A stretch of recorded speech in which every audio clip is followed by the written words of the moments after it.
복음서를 읽다 보면 종종 불특정 다수인 무리와 특정 제자들 간의 대조가 나타난다는 것을 알 수 있습니다. 무리들은 때로 예수님에 대한 호기심에 몰려듭니다. 무리들은 때로 예수님께서 귀신을 쫓아내시고 병을 고쳐주시니 그런 유익을 얻기 위해 몰려듭니다. 그들은 예수님을 향해 열렬히 환호하기도 하고 쉽게 예수님을 떠나기도 합니다. 반면 제자들은 무리가 다 사라지고 난 후에도 예수님 곁에 남아 예수님과 함께 먹고 함께 자기도 하면서 예수님의 사역을 돕습니다. 이 대조적인 두 그룹을 볼 때 저는 항상 생각나는 장면이 있습니다. 콘서트 같은 거 하면 많은 관중들이 모이고 무대 앞에서는 스텝이라는 조끼를 입고 그 콘서트를 준비하고 진행하는 사람들이 있지 않습니까? 무리들은 관중과 같이 그저 자신의 필요를 채우고 자신이 원하는 것만 누리고 가는 사람이라면 제자들은 즐기고 누리기보다는 분주하게 움직이면서 이것저것 챙기고 수고하는 사람들과 같다는 생각이 듭니다. 근데 여기서 아주 중요한 사실은 비록 스텝이 누릴 것 잘 누리지 못하고 고생만 하고 있지만 결국 그 행사를 이끌어 나가는 것은 스텝이라는 것입니다. 무리들이 예수님께서 하시는 일에 대해서 열광할 수는 있지만 그 일을 함께 이끌어 나가고 주도해 나갈 수 있는 것은 바로 제자들의 몫이라는 것이지요. 그러면서도 자기들의 이름이 드러나는 것이 아니라 그 콘서트의 주인공만 빛나고 드러날 수 있도록 모든 영광은 그 주인공에게 돌아가도록 하는 스텝과 같이 자기 자신보다는 주님의 영광만이 드러날 수 있도록 일하는 사람들이 바로 이 제자들이라는 것입니다.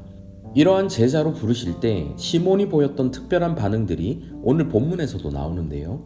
그 시몬의 반응들을 통해 우리는 무리와 구별되는 제자로서 갖춰야 할 덕목들을 알 수가 있습니다. 말씀을 마치신 예수님께서 시몬을 보시며 말씀하십니다. 깊은 데로 가서 그물을 내려 고기를 잡으라. 시몬 입장에서는 조금 의아한 것을 넘어서 기분이 나쁠 수도 있는 말씀일 것입니다. 예수님이 아무리 권위 있는 하나님의 말씀을 하시더라도 직업이 목수셨다는 것을 거기 있는 모두가 다 알고 있고 시몬은 고기잡이의 잔뼈가 굵은 어부가 생업인 사람입니다. 그 분야에서는 시몬이 훨씬 전문가이지요. 갈릴리 호수는 수심이 깊은 호수여서 물고기들이 주로 얕은 데에 서식합니다. 그리고 낮에는 고기가 잘 잡히지 않습니다. 더군다나 자신들은 고기잡이를 마치고 지친 몸으로 그물에 걸린 이물질을 제거하며 그물을 씻고 정리를 하는 상황이었습니다. 심지어 밤새 물고기를 잡지 못하고 허탕친 것에 별로 기분도 좋지 않았을 것입니다. 그런데 나무나 자르고 못질이나 하던 예수라는 청년이 깊은 데로 가서 고기를 잡으라고 하니 코웃음을 치며 무시하거나 당신이 뭘 한다고 그러냐고 면박을 줘도 이상하지 않을 상황입니다. 하지만 시몬이 뭐라고 반응합니까? 누가복음 5장 5절 시몬이 대답하여 이르되 선생님 우리들이 밤이 새도록 수고하였으되 잡은 것이 없지만은 말씀에 의지하여 내가 그물을 내리리이다 하고 그는 예수님의 말씀에 바로 순종을 합니다. 비록 자신의 상식이나 경험, 자신의 생각과는 완전히 다른 말씀이었지만 그 모든 것을 뒤로 하고 그는 말씀에 의지하여 그물을 내리겠다고 순종한 것입니다. 그때 어떤 일이 벌어집니까? 6절 그렇게 말씀대로 순종하니 고기를 잡은 것이 심이 많아 그물이 찢어지는지라 이에 다른 배에 있는 동무들에게 손짓하여 와서 도와달라 하니 그들이 와서 2배의 채움에 잠기게 되었더라. 상식적으로 말이 안 됩니다. 내 경험으로는 이런 일을 겪어본 적이 없습니다. 자신의 생각을 뛰어넘는 놀라운 일이 그렇게 하니 말씀대로 순종하니 눈앞에서 펼쳐진 것입니다. 말씀에 의지하여 행하는 이러한 순종이 바로 무리와 구별되는 제자로서 갖춰야 할 첫 번째 덕목입니다.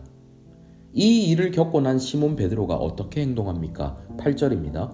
시몬 베드로가 이를 보고 예수의 무릎 아래에 엎드려 이르되 주여 나를 떠나소서 나는 죄인이로소이다 하니 그런 시몬에게 예수님께서 말씀하시지요.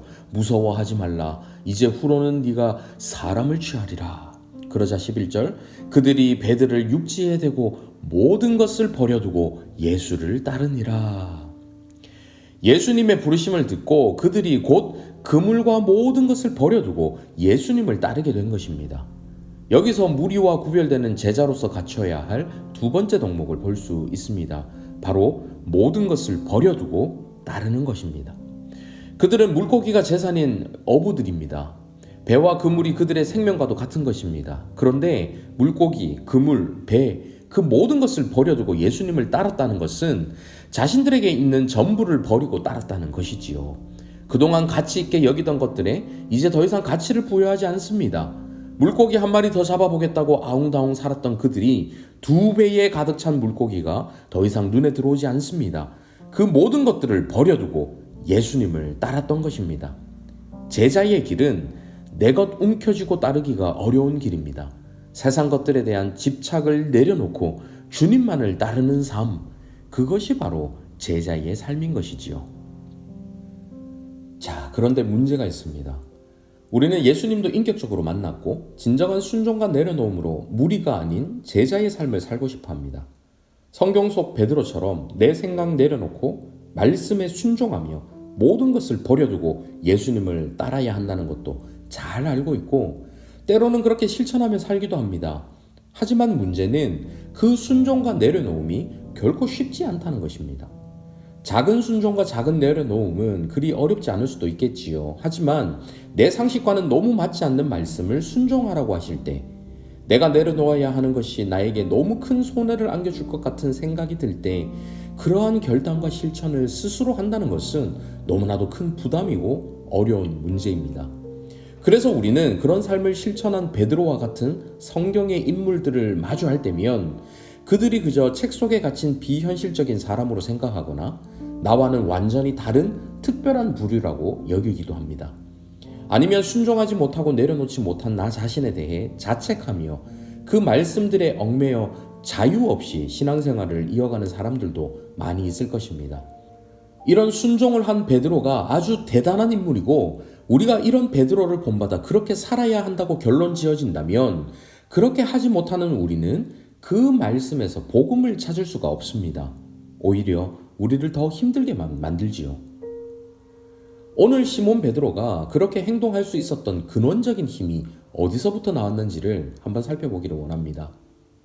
오늘 본문을 역순으로 살펴보면 좋겠는데요. 11절에서 그들이 배들을 육지에 대고 모든 것을 버려두고 예수님을 따를 수 있었던 것은 아무 사건 없이 이루어진 것이 아닙니다. 예수님께서 나를 따르라고 말씀하셨기 때문에 그들이 그렇게 할 수 있었지요. 근데 예수님이 그들을 보자마자 나를 따르라고 하지 않으셨습니다. 마태복음과 마가복음만 보면 마치 예수님이 지나가시다가 그들을 보시고는 갑자기 부르시자마자 그들이 곧 그물을 버려두고 예수님을 따랐던 것처럼 그려져 있는데요. 그것만 보면 어떻게 저럴 수 있지? 큰 의문이 남습니다. 하지만 다행히 오늘 본문에서 그 상황을 상세히 묘사해 주고 있기 때문에 우리는 어떻게 그런 일이 있을 수 있었는지 이해할 수가 있습니다. 그들이 그렇게 모든 것을 버려두고 예수님을 따르기 전에 예수님께서 먼저 그들에게 그럴 수 있도록 놀라운 일을 보여주셨습니다. 그들의 상식으로는 깊은 곳에서 물고기가 잡힐 리가 없는데 예수님 말씀대로 하니까 그물이 찢어지도록 많은 물고기를 잡는 일이 벌어진 것이죠. 그리고 그 일을 통해 베드로가 예수님 앞에 먼저 고꾸라집니다. 베드로가 정확하게 어떤 마음으로 그런 행동을 했는지는 알 수 없지만 분명한 것은 그가 예수님 앞에 고꾸라질 수밖에 없을 정도로 이 상황에 대해 매우 놀라고 두려워했다는 것입니다. 그리고 예수님이 그냥 평범한 인간이 아닌 하나님께서 보내신 특별한 선지자이거나 그 이상일 것이라는 생각으로 그 앞에 무릎을 꿇고 자신을 죄인이라고 고백했던 것이지요. 하나님의 영광을 경험한 인간은 누구나 그 거룩한 하나님의 영광 앞에 스스로를 더럽고 추한 죄인으로 고백할 수밖에 없습니다.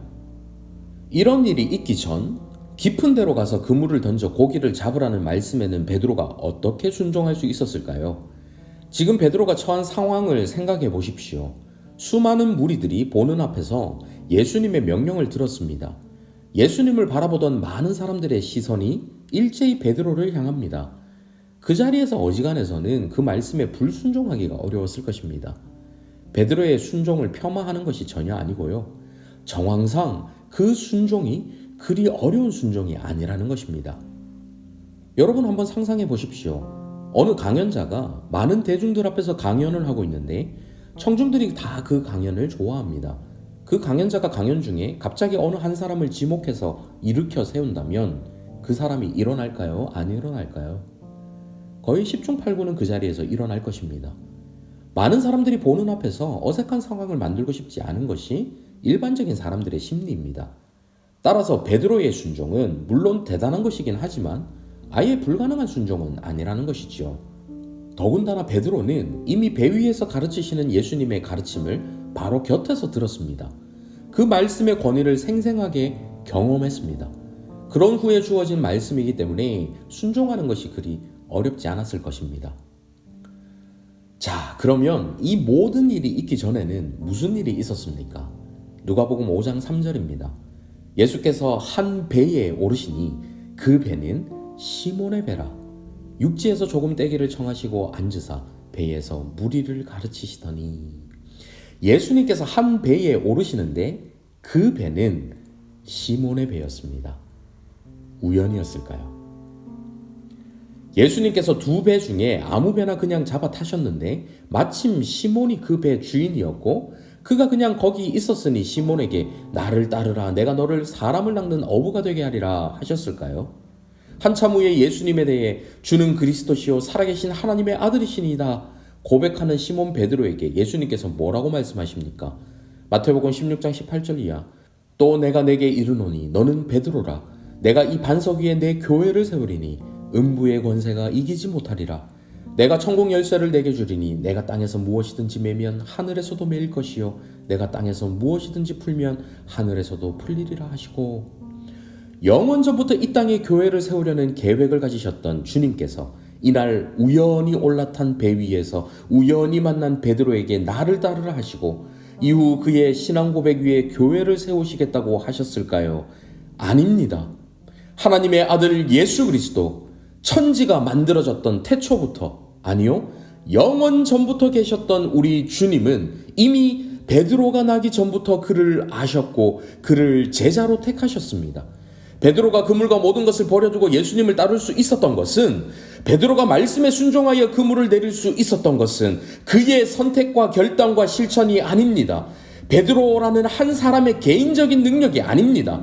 그가 그렇게 예수님을 따를 수 있었던 것은 바로 예수님께서 먼저 그가 모든 것을 버려두고 따를 수 있도록 해주셨고 예수님께서 먼저 그가 순종의 결단을 할 수 있게 해주셨고 예수님께서 먼저 다른 배가 아니라 그의 배를 선택하여 그곳에 오르셨기 때문입니다.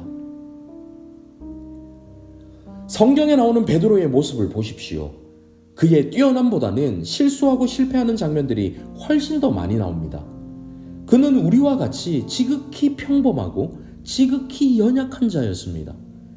예수님의 수제자였지만 부족함이 많았지요. 그런 모든 것을 다 아시면서도 그를 먼저 선택하셨던 분은 바로 우리 예수님이십니다. 그분이 저와 여러분을 선택하셨습니다. 우리가 우리의 힘과 의지로 먼저 그분을 따르기로 선택하고 결단하여 따르는 것이 아니라 그분이 우리 인생이라는 배에 먼저 찾아와 주셔서 그 배에 오르셨습니다. 그리고 저와 여러분을 초청하십니다. 나를 따르라. 그 말씀에 순종하고 모든 것을 버려두고 따를 수 있는 힘은 우리의 연약함을 모두 아시면서도 친히 우리를 제자로 먼저 택하여 주신 우리 주님께서 주실 줄 믿습니다. 순종이 어렵다고요?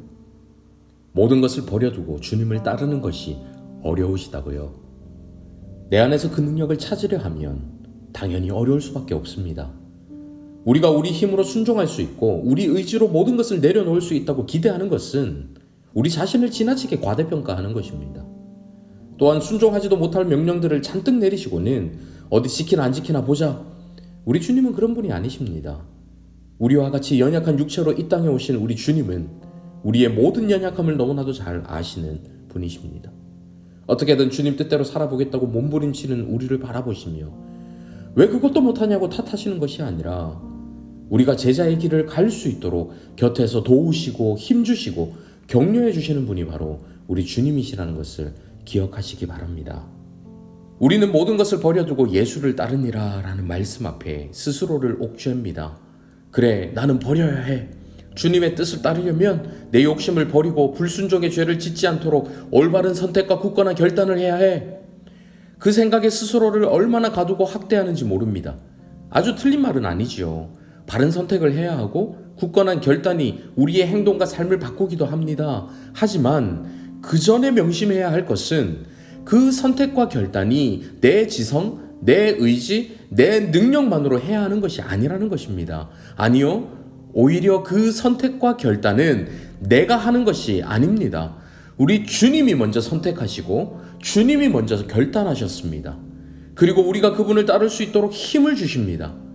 때로는 넘어질 때 있습니다. 베드로를 보십시오. 얼마나 많이 넘어졌습니까?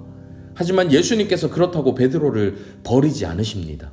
그런 베드로라는 것을 이미 다 알고 그를 선택하셨고 그 배에 오르셨기 때문입니다.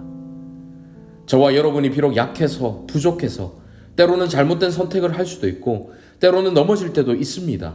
때로는 무지하고 연약하여 불순종하는 결과를 가져올 수도 있고 때로는 움켜쥐고 있는 것을 놓지 못해 괴로울 때도 있습니다. 하지만 그런 저와 여러분을 선택해서 우리의 배에 먼저 올라주신 주님, 그리고 인자한 미소로 나를 따르라 손 내미시는 그 주님, 바다 위를 당당하게 걷다가도 인생의 풍파에 믿음이 흔들려 이내 깊은 물속으로 빨려 들어가고 마는 연약한 우리지만 그때에도 변함없이 내 손 잡고 일으켜 주시는 그분이 바로 저와 여러분의 주님이십니다. 그 주님 안에서 자유함을 누리실 수 있기를 바랍니다. 내 안에서 순종과 내려놓음의 능력을 찾기보다 나의 전적인 무능함을 인정하고 제자의 삶으로 초청하시는 주님께 온전히 의지하며 조금은 더디더라도 그 주님과 함께 한 걸음 한 걸음씩 제자의 길을 걸어가시기를 간절히 바랍니다.